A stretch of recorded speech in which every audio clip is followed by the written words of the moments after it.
Welcome to Eat Blog Talk, where food bloggers come to get their fill of the latest tips, tricks, and insight into the world of food blogging. If you feel that hunger for information, we'll provide you with the tools you need to add value to your blog, and we'll also ensure you're taking care of yourself, because food blogging is a demanding job. Now, please welcome your host, Megan Porta. Eat Blog Talkers, hey, how are you this week? This is the first ever compilation episode I've put together for you on Eat Blog Talk, and I'm really excited to get this published because, as you know, we have so many quality guests that we've had on the show, and it feels good to be able to reshare some of the excerpts from some of my favorite guests and my favorite episodes. Today's compilation will focus on the importance of community, networking, masterminds, and collaboration. And it will include excerpts from bloggers like Abbey from The Butter Half, Jessica from jessicagavin.com, Jenny from jennymelrose.com, and so many more. And I cannot continue without mentioning our new amazing community that we just launched, because mastermind groups are a pillar feature inside of the community. Once you're inside, you can sign up to be in the first session of mastermind groups so you can connect with other food bloggers in a much deeper way, which is going to keep you on track and add tons of value to your business. You do have to sign up by the end of August to be in the fall session, this first session, so don't put this off. Go to eatblogtalk.com for more information, and we will see you inside. So remember, August 31st is the deadline for this. To preface this little compilation, I want to read a few lines from one of my favorite ever business books, Think and Grow Rich. The author, Napoleon Hill, talks extensively about the importance of mastermind groups. He calls them, quote, a friendly alliance with one or more persons who will encourage one to follow through with both plan and purpose. The coordination of knowledge and effort between two or more people who work towards a definite purpose in a spirit of harmony. No two minds ever come together without thereby creating a third invisible, intangible force, which may be likened to a third mind, end quote. Now let's dive into the audio clips. First up is Abbey Rodriguez from The Butter Half. Her original EBT episode was episode number 1. She was the very first person I ever interviewed. And the topic of that episode was building community within the food blogging industry for optimal success.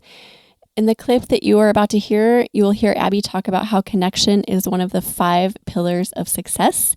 She talks about how it is imperative to network and collaborate in order to find food blogging success. The 5th one, which is connection, which is why I ultimately created Tastemaker Conference, because as food bloggers, we need to lift each other up. And you heard my speech about this last year at our inaugural event, but collaboration over competition, I truly believe, is the best way for everyone to succeed. You know, a rising tide lifts all ships. There's so many sayings that can go with that, but we need each other to enhance our businesses and overall our well-being, to just enhance our quality of life, because that's why I think we start this. We want to empower people to learn how to cook, to have that connection with their own families and their friends. Like, there's just so many pieces of this that fall back to our purpose that is deeper than just running a business and making money. It's so much more than that. Next, you will hear from Bernie Dazensky from agudalife.com. Her original episode was episode number 21, and the topic was Gain Momentum by Making Connections. Bernie talks about how connections are everything in this food blogging space, and she also talks about it through her own journey and how we really just cannot move forward in a successful way without having people. So here's Bernie. There's a wealth of knowledge out there to get from other people. And there's also, I realize that we know more than we think we do. So sometimes we think, oh, you know what, I can't offer this to somebody else. Maybe I'm not a specialist in it. Maybe it's not, stellar or whatever, but you offer this information and really you know more than you think you do. Yes. So it is especially critical for us to connect with other people who are in the game. There are a lot of technical and just somewhat boring, honestly, sides to food blogging that non-food bloggers have no desire to hear about. Yes. So it's helpful to find people to talk to about such a niche topic, I think. Let's keep our spouses and friends' ears from bleeding, basically, and talk to people who actually care about things like keyword research and, I don't know, how to create perfect Pinterest graphics or whatever it is. Exactly. Because these are not common topics of conversation between most human beings. You don't hang out at a random social gathering and start talking about these things. So we need each other. I think it's really important to remember that we do this job alone day in and day out, yet we need each other. Exactly. And that's kind of a great lead into what I was going to point out. One of the networking things that I think is so important are conferences. These are all people that love to hear about this, can eat, breathe, sleep, everything, food blogging, SEO, 24 hours a day. They love to hear it. They love to swap ideas, and conferences. I'm just so in favor of those if it works for you. And I get it. Sometimes it doesn't, but if at all possible, I definitely recommend conferences. Not only relate to, but that you can learn from these people. You can learn from them. And even if they come to you with a problem, sometimes you can't help them. Maybe it's a tech issue and you don't know the answer to it, but sure, you know what? It helps to vent. It helps to vent. And it helps to push you, too, to figure out problems. If someone comes to me with an issue and I have no idea how to answer them, I will try to help them at least search for an answer. And then I learn something, too. So win-win, right? And then maybe you gained a friend, too. And like you said, venting is important as well, because there's a lot to vent about in food blogging. Am I right? Yeah, absolutely. We don't have a tech department. We don't have, people down the hall. We don't have colleagues in the same building as we are. So, yeah, we do fly solo much of the time. You can't just call our IT department over and have them check out the issues. I talk often to my husband about some of the technical issues, and I instantly see his eyes glaze over. And not to say anything bad about him, because I would totally do the same if I were him. But that's when I realized I should probably go vent to a fellow food blogger. I have a couple other blogger friends that I don't keep in everyday contact with, but definitely I wouldn't hesitate to reach out to them. If they reach out to me, I'd be happy to jump on that right away and help them, because I think it's important. We need to be there for each other. This is our tribe. These are our people, because like you said, who else understands us better than other food bloggers that are doing this day in and day out? Right. This next clip is from Jessica Gavin from jessicagavin.com, and she was on episode number 26. The topic of that episode was called Turn Food Blogging into a Full-Time Gig. And within there, she talked about how one of the most important pieces of the puzzle that we should all be focusing on, whether we're turning it into a full-time gig or not, is community. So here's Jessica. I'll honestly go to those conferences to see what is the hot topic and what's changing, what needs to be focused on. Because, it went from, doing Facebook Lives to, focusing on SEO to focusing on YouTube. It just evolves every year. So you got to stay on top of that. Jenny Melrose from jennymelrose.com was in episode number 31 on Eat Blog Talk, and we talked about how to build a raving audience. Within this clip that you're about to hear, she talks specifically about the importance of masterminds, mastermind groups, and getting advice from other entrepreneurs. Her words are so incredible, so I hope you enjoy these. When you're trying to really figure out what it is that you need to do and the steps you need to take, find an accountability partner. Find someone that's in your niche or even outside of your niche that understands the industry, at least. It can't be like a random best friend that doesn't know anything about blogging. And you can go back and forth with. That is one thing that I did from the very beginning, is I never had an issue with reaching out to people that I saw doing things well and asking them questions, and then in return offering something, right? It can't just be all about you getting your answers, but if you can offer them something in return, maybe it's holding them accountable, maybe it's reviewing their ebook before they put it out, being an editor for them, or maybe it's helping do some social shares or commenting on their posts or something. but really start to create those relationships with other people in your industry so that you can have that accountability to get it done. Have those conversations with people so that you can really start to move forward with your business. I had such a fun chat with Dustin Foos from Steps to Magic in episode number 64. We talked about enduring the ups and downs of being an entrepreneur. And in this clip, you will hear him talk about the importance of having mentorships and also providing and receiving business advice from fellow entrepreneurs. The other thing that I wanted to really bring up is having a mentor and having someone that you just talk to about entrepreneurship stuff, who know how to live as an entrepreneur. They'll be able to kind of guide you through your thoughts. And it's similar to going to like a therapy or, having a live Instagram account. Putting ideas out there is actually really interesting, but there's sometimes where you just want to be like, am I on the right track? And mentorship is huge in the entrepreneurial journey. This next clip is from episode number 66, where I talk about my top 10 takeaways from 2019. My number 8 takeaway from that year was connecting with like-minded entrepreneurs and how it is just worth so much.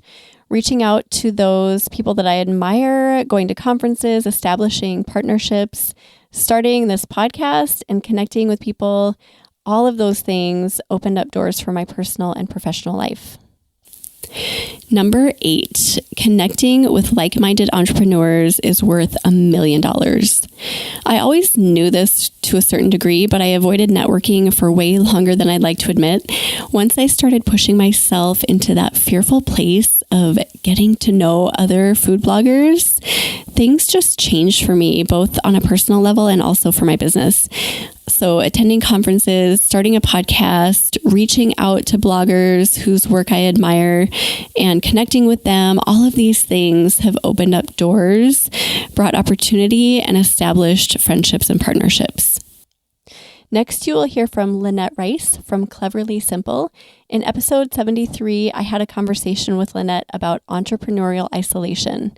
She talks in this clip about how your business success depends on your relationships with like-minded entrepreneurs. Lynette shares about her own journey as well with this, so enjoy this clip. And it was in that moment I realized I was going to have to start being intentional about meeting people and talking to people face to face in what we do, because I was lonely. And I probably would have never told you that. I think a lot of entrepreneurs wouldn't tell you or even realize that they were, but I was, because I wasn't getting that interaction that somebody in a typical 9-to-5 job has. They probably take for granted that those conversations they have about their vacations or the project they're working on at work, and they pass each other in the hallway. I mean, that's a bit of a community that they have there. And we don't have that when you work online, and you have to be very intentional to create it and to realize that you need it. And so that's kind of where I was a few years ago, and kind of my breakthrough moment to realize I needed to step out. We realized that we were both really hungry for that, deeper relationship, to be able to talk business, somebody that totally gets what we're doing. And that led to me being more successful in my business, because you can have someone you can bounce ideas off of. There's validation for projects you want to move forward with, or someone just to be like, hey, you thought of this, but how about you tweak it and do this? And then also just the struggles we have as entrepreneurs, as a mom, balancing it all, when you really could work it all day, every day, all day. There's more to do. I also, at the same time, was really getting out of my comfort zone. I joined a mastermind. I had been blogging for over 6-7 years before I joined a mastermind. You always hear about joining one, and super intimidating to me because, you're in a group of people. Some of them I had known before, not on a deeper level, but had met at conferences. Some of them I didn't know at all. And here you are sharing like your successes and your failures. But it has been another really life-giving thing to my business, mostly because I did not realize how quickly I would get to know people. Kind of brings it back to, when you are face to face and have these conversations, you really get to know someone in their business well. We met for the second time, the one I'm in this year, in October. And one of the things that we did the second day in October was we went around and we each kind of shared what we really affirmed in that person, or just what encouraged us about them or what we think they're doing really well in, which is super awkward when you're in the hot seat. It's really fun to be sharing that about someone else, and then it becomes your turn and you're like, this is super awkward. But I was floored how well they knew me, like how well they knew I was processing decisions, or just even how I, think about new things that I want to work with. I was just like, whoa, it was almost like, whoa, they really know me. But man, that felt so good. It felt like, okay, I'm on the right track, or, hey, I need to switch this up. So I'd really encourage anyone to join a mastermind. It's not as much a commitment as meeting every month with a friend for coffee, but it kind of gets you really out of your comfort zone to meet with people. This last clip is from a conversation I had with Christy Denny from The Girl Who Ate Everything. I talked to her in episode 100, and we just talked about her successful blogging journey and all of the things that she's learned along the way. In this clip, Christy talks about one of the mistakes she made when she was a newer blogger, and that was not making connections. She also talks about how once she started doing this, everything changed for her business. One more thing on this list before I get to the things I'm glad I did. Connect with other bloggers. That's something I didn't do for probably the first 5 years. And I wish I would have, because I remember I went to a conference, and on the plane ride home from that conference, my mind was just blown with all of the things that I didn't know that I could have been doing, or that, just life-changing ththings, not life-changing, but, that I learned from these people. And I know you are starting a group or a forum, right? What is it called? It's a community platform. It's like a membership site. Membership. Yep. So I would have died for that back then. Yes, same. So many questions that Google doesn't answer that only a person you're connected to could answer, that has the same mindset, like-minded, same goals. That would have been super helpful. That wraps up this amazing compilation of all the guests who have spoken on the topic of masterminds and collaboration and connection and community and all those great things. And as you've heard, so many of these people say it is an absolutely vital piece of the puzzle if you want to find that food blogging success, like I know you do. So again, we have mastermind group opportunities within our eBlog Talk community.